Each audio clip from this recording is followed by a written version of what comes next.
Do you like reading books? Kana son karanta littattafai? Yes, I enjoy reading every day. Ina jin daɗin yin karatu a kowace rana.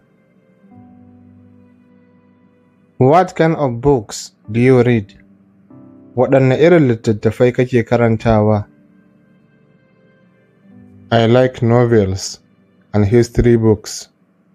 Ina son littattafan labarai da na tarihi.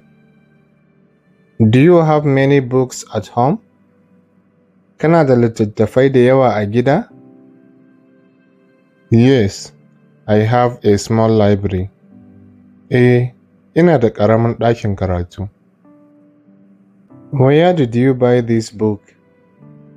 A ina ka sayi wannan littafin?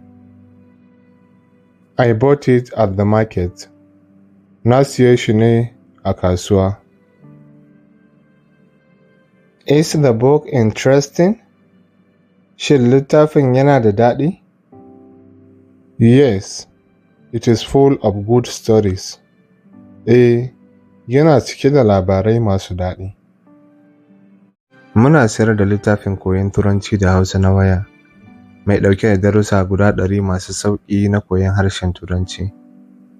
Kuɗin littafin Naira 4,500 ne. Idan kuka sayi littafin za mu tura muku da littafin ta waya, sannan za mu tura muku da bidiyoyi guda 100 na darussan da suke cikin littafin. Idan kuma kuna buƙatar shiga ajin koyon harshen Turanci ko Larabci ko Hausa, to za ku iya yi mana magana ta WhatsApp.